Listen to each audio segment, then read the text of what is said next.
Hello, and welcome back to another episode of Freedom from Fire.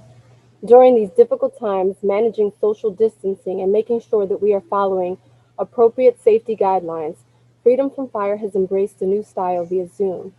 We will strive consistently to bring you valuable content and information to our viewers, as well as providing our amazing interviews. Coming up, the momentum continued on mental health, so please stay tuned.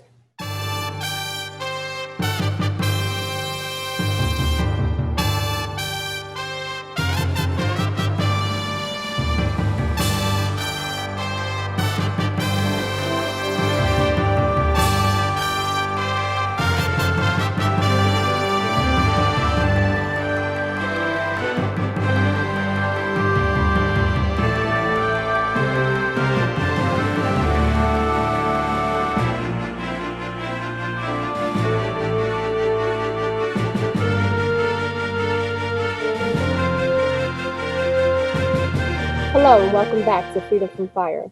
I will be your host, Lieutenant Lisa Desamour. I'm currently stationed in our department's Fire Prevention Division, where community risk reduction efforts are a primary goal. Here at Freedom from Fire, we aim to improve your quality of living by giving you fire and life safety information. We also introduce our local safety partners. We met Mr. Phillip Roundtree during our last segment of Freedom from Fire discussing mental health concerns. We talked about mental health concerns being different for each person affected. No challenge or diagnosis is exactly the same. Many generalizations and assumptions, but realities in fact vary, and these challenges can pose a significant impact. Today, Mr. Roundtree is back with us to continue our discussion on mental health. We also have another guest joining us, Miss Robin Bell. She's a paramedic with the Philadelphia Fire Department. Might I add that she is an amazing medic and an even more amazing human being and friend. Her contribution to this discussion will allow for a perspective that is quite relatable. Previously, we highlighted some mental health stats from 2020. Today, I would like to share a little bit of information from a report that includes a spotlight on the impact of COVID-19 on mental health from over 1.5 million people that were screened. The number of people looking for help with anxiety and depression has skyrocketed, according to this report. The number of people screened with moderate to severe symptoms of depression and anxiety continued to increase throughout 2020. In September of that year, the rate of moderate to severe anxiety peaked, with over 8 in 10 people who took an anxiety screen scoring with moderate to severe symptoms. Over 8 in 10 people who took a depression screen have scored with symptoms of moderate to severe depression consistently since the beginning of the pandemic in March of 2020.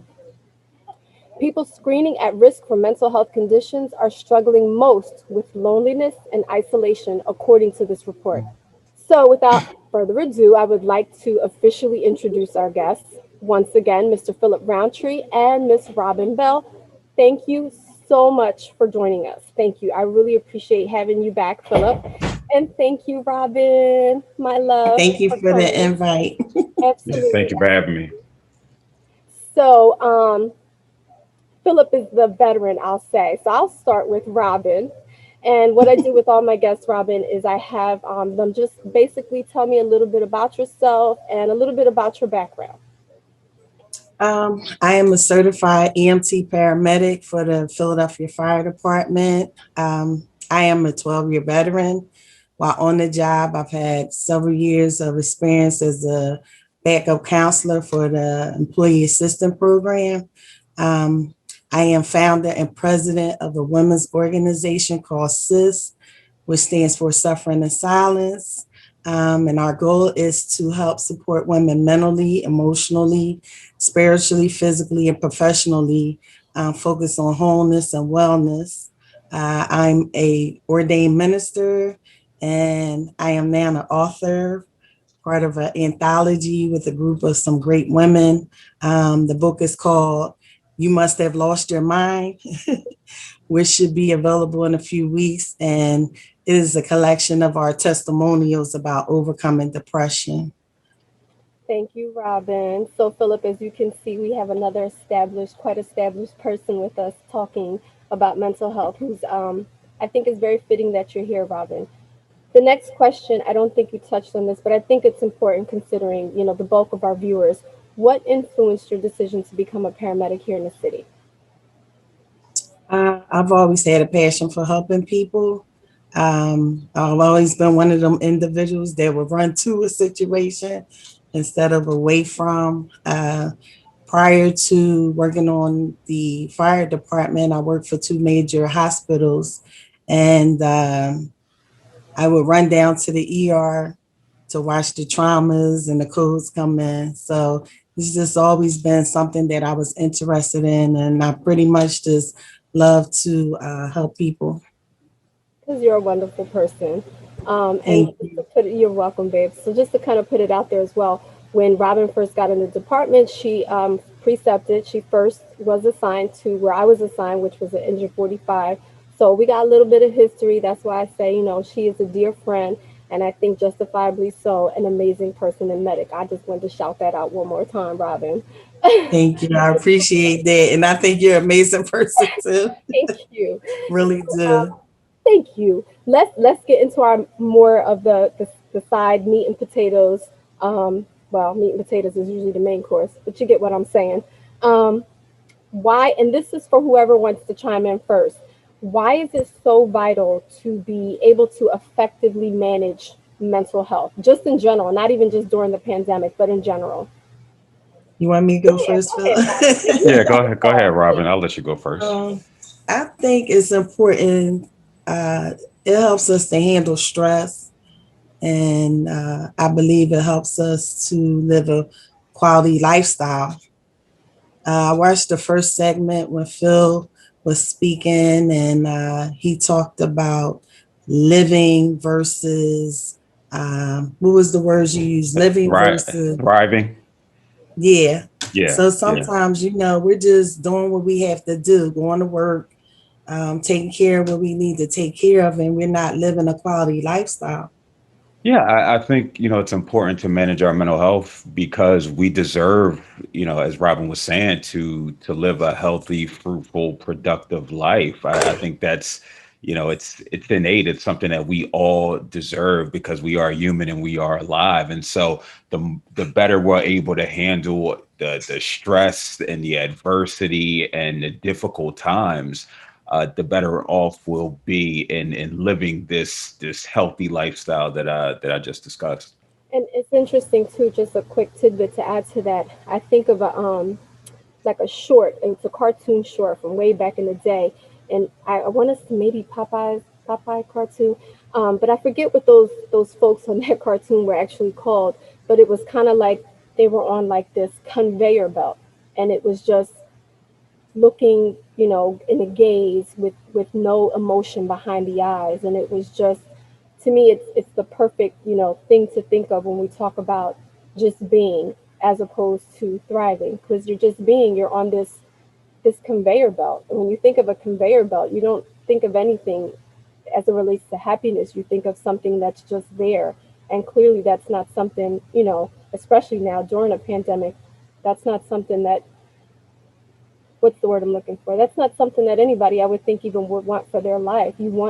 Most people want to thrive no matter who you are. You want to be happy living. You want to look forward to the next day, even if it is a Monday.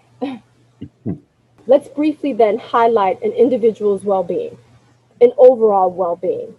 Do you think we are taking the time to properly recognize a person's well-being? And I don't mean you as a caretaker, if you are, but just folks in general. I guess I can start. I would say no. I think we do a poor job as humans looking out for one another. I think we've become so fragmented and disconnected as a society, and some of that is due to things like technology, right? Where we have these faux relationships with people. I was having a conversation with someone. They said I called you, and I said you called me. I don't talk on the phone. Right. I don't do the, text me, email me, right? And it's like this hierarchy of communication, which really isn't healthy. It's important that we have these physical interactions with people, right? Because that's how we get to see how they're doing physically, mentally, emotionally, and spiritually. Then if you can't see them physically, the telephone, then the chat, and then the social media. But because of how technology is, it's like we're connected, but we're truly disconnected, which can impact your ability to care for other people and the ability to care for self. I agree. I remember growing up and we would gather at my grandmother's house every Friday and have dinner and just talk and just have those family moments. And now technology has taken a lot of that away. You know, everybody's going their own way to eat, or even if you sit down to eat, they're looking at their phone or listening to something. On Facebook. So I think we do a poor job. I do. Can I I add? No, I'm go ahead. sorry. I'm No, sorry, no, Lisa. go ahead. No, no. No, it's, Robin had me thinking, right? We live in a like a microwave society where everything is fast paced, right? And we don't necessarily take the time to be mindful and to be present. So much of our mental health and the distress that we experience, I mean, outside of things that are taking place in our day-to-day lives, it comes from us looking back into the past and then looking forward into the future. But sitting in the moment is where we truly all need to want to operate from, right? Because the stress related to those polar opposites of past and present Mhm. definitely tend to show up in our lives and can impact our well-being. Absolutely. When we talk about, being in the present or even thinking of the past or thinking for the future, sometimes depending on how we tend to manage that, that can increase your anxiety when you're always thinking of what happened or what does that mean for the future. I think that for some folks that does drive anxiety levels sometimes through the roof. Um, but we're going to toss to a short break. And when we return, we will keep this very, very important conversation going. So please stay tuned.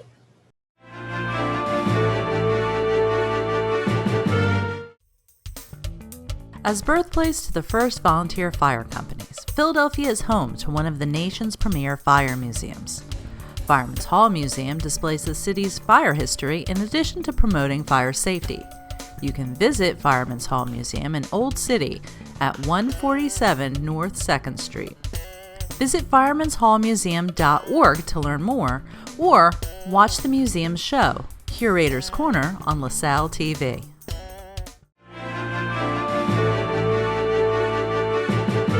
Welcome back to Freedom from Fire. I'm your host, Lieutenant Lisa Desamour. We've been discussing mental health concerns and why it's important.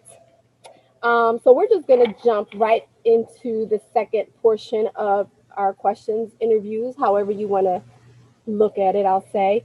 Um, we've been talking about clearly, as I just said, mental health. We've been talking about how us, society, how do you think we address it? We've talked about the difference between just being and thriving. But we didn't really get too much into coping skills and some mechanisms that are positive for us, more specifically for today, considering we're in the middle of still of this pandemic. So I would say, you know what, Robin, I'm going to direct this question to you. What do you believe are some positive coping skills that we could utilize? Um, I believe preparation is one. I being a paramedic and because of the work schedule and the long hours, I found that preparation helped take away some of the stress. Planning. A lot of times I try to utilize my planner and write everything out. Um, I pray. Okay. um, and even when I'm feeling down, like just doing some praise and worship. And for some people, it may be exercise. It may be I've joined a spa where I get massages. a lot of times. So you just have to find what best suits you. It may be for women, us, we like to get our hair done, our nails done, um, taking a bubble bath, reading a book.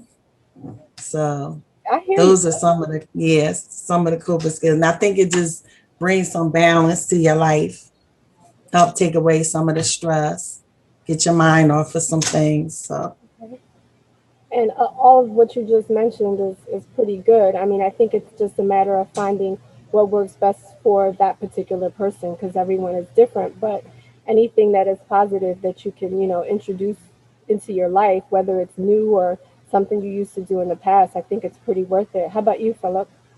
No, I completely concur with what Robin said.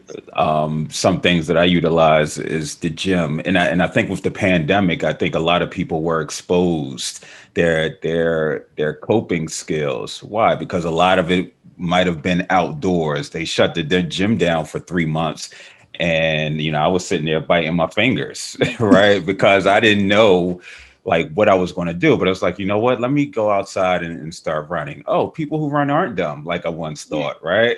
It's actually fun. It's actually Mhm. enjoyable. And so, I may have used this analogy previously, but a it's like a construction worker going to a construction site and they only have a hammer. And yes, they're going to be able to hammer some things, but what happens when you need to saw some things? What happens when you need to measure some things? If your toolbox isn't full, then you're not built for various situations and Mhm. all potential situations. So journaling, I'm a big fan of writing, reading, just being and relaxing, cutting everything off, sitting in silence, meditation.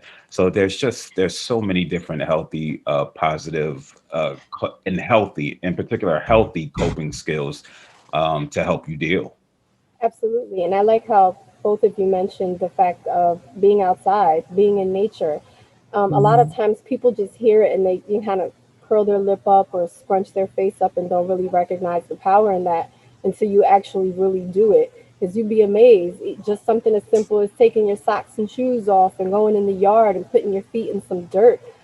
It's amazing. So I think it's something, even though it sounds so simple or may not sound really significant, once you actually do it, then you kind of like, wow, this actually does something for me. This actually, they may not be able to pinpoint it or really articulate what it did for them, but they know that it made them feel good because I was one of those people.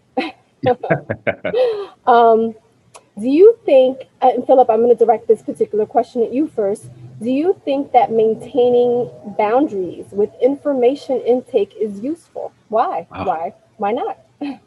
no, it's super useful, right? Because we're talking about our stress levels. I spoke a little bit earlier about the impact of technology, and now we're being inundated with information, content.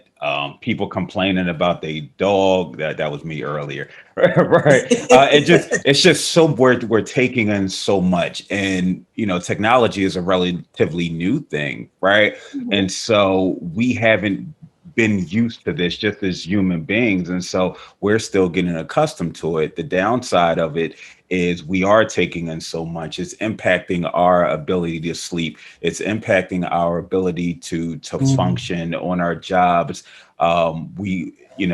If you're a person of color and you're watching all the trauma that continues to take place, that weighs on you and that can weigh on you. And also, conversely, it can desensitize you, right? How many times have we seen something where somebody was hurt or a child has ran away and we kept scrolling?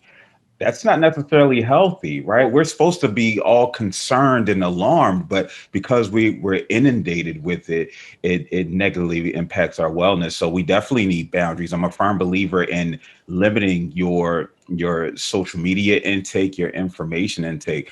One quick tidbit. So for those of you who have iPhones, I'm an Android user. Shout out to everybody who's an Android user. Andrew. With with with Apple actually put screen time on their phones because their investors came and said, listen, this data that's coming out about phone usage and depression and anxiety and social media, this isn't a good look for us, right? And so we're going to get sued. And so let's put something on their phones to at least say we're trying. And so that's why screen time is now on iPhones and on just phones in general. So it shows you that they recognize the importance of boundaries. Okay.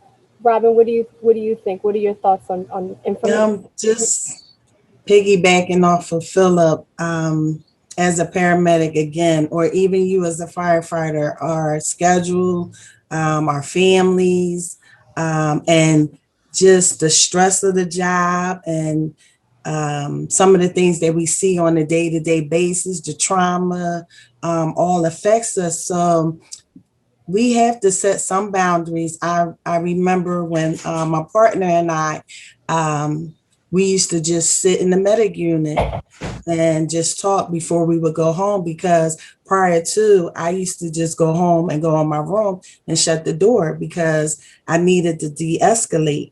And I was desensitized. I didn't want to talk to anyone. So I started staying at the job and allowing myself to just de-escalate, allowing myself to just, be able to talk with my partner, and go over the day. And then when I got home, I was able to, talk to my kids, talk to my husband, spend time with my family. So sometimes we have to find, some boundaries, or have to find a place where we can spend some time where we can just come down from the stress of the day to day, our daily, routines. Absolutely. I know that was something that I had to actually do for myself because I recognized that I was taking in too much information and it became significantly overwhelming. And it started to manifest itself physically within me. And when I recognized that it was information overload, if that's even a such concept, um, basically I had to say, check yourself.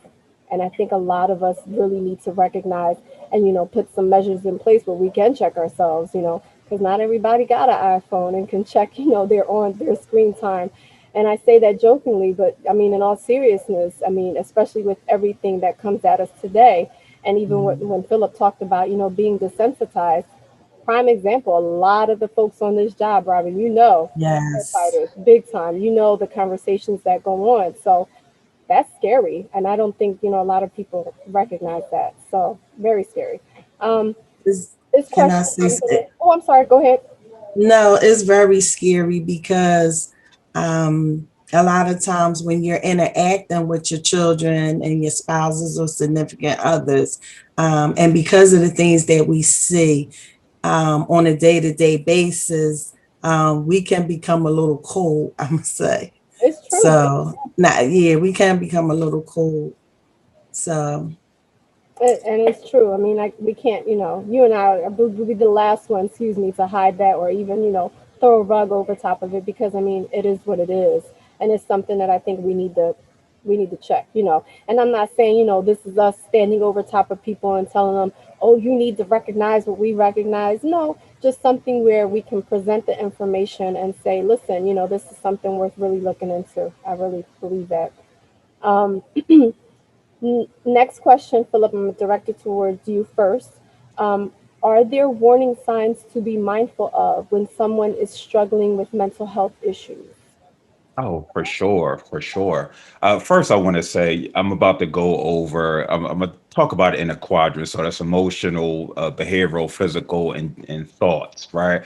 But if you're interacting with somebody or it's yourself and you just don't feel right, see, as a therapist, we have all this clinical jargon that we use to describe different things. But what I always tell people, if you don't feel right, Hmm. or you see somebody and they're not feeling right and they convey that to you, then that's more than enough. You don't necessarily need the words to Okay. put to it, right? So when we talk just about emotional symptoms, we're talking about sadness, anxiety, guilt, mood swings. When we talk about behavioral symptoms, we're talking about crying, withdrawal from others, neglecting responsibilities, a change in appearance. When we're referencing somebody's thoughts, They're frequently self-criticizing. They're confused. They express thoughts of death and suicide.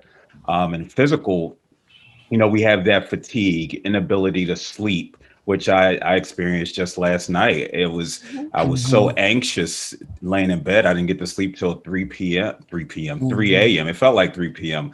just because I just couldn't fall asleep because just my mind was racing. And so, loss of motivation, engaging in substance abuse. So those are just some of the warning signs. But again, if you're engaging with someone, you're just like, something don't seem right, then that's enough. You don't even need to go through the checklist. And it's important that we ask, right? How are you feeling? I'm sorry, real quick. I don't know if you remember. I'm a little old. I'm 37. It was a Budweiser commercial. It was a Budweiser Our face commercial. real quick, right, Phil? I just want to make sure you saw our faces.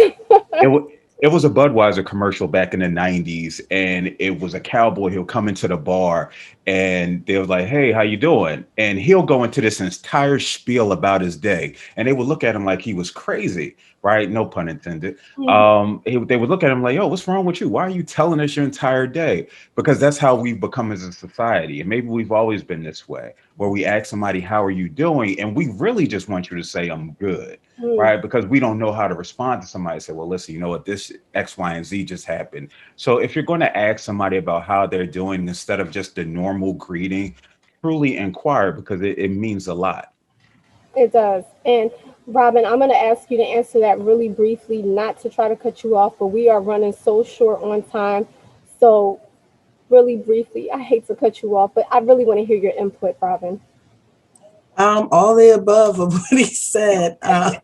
Only thing I can add to is sometimes we put the mask on, and that's where Mhm. suffering silence came from, because that was my testimony. Because I smile a lot, I had that outgoing personality, and a lot of times we hide it.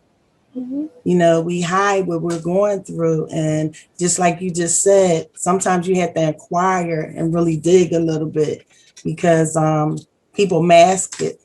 They do. They absolutely They do a do. good job of masking it.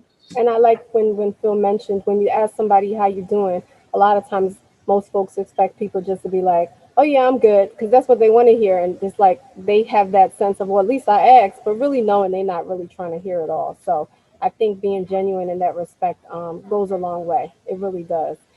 I want to thank you guys so very much for being here today. Thank you, Philip, because I Oh, begged thank Philip to you. come back again, and he graciously. It didn't really take too much, but I appreciate that very much. And Robin, I really appreciate you being here because I know this was something I'm going to say initially for you, but you did amazing. So I really appreciate that. Remember, if you would Thank like to you. find out more about us on LaSalle TV, you can check out our social media sites. And if you're interested in learning about the Philadelphia Fire Department, visit our Facebook, Twitter, and web pages. Also, please check out Fireman's Hall Museum located at 147 North 2nd Street and meet with our wonderful museum curator, firefighter Brian Anderson. I would once again like to thank our guests for joining us here today. And I would like to thank my viewers for tuning in and watching. So until next time, remember, fire is everyone's fight. Stay safe and remain free from fire.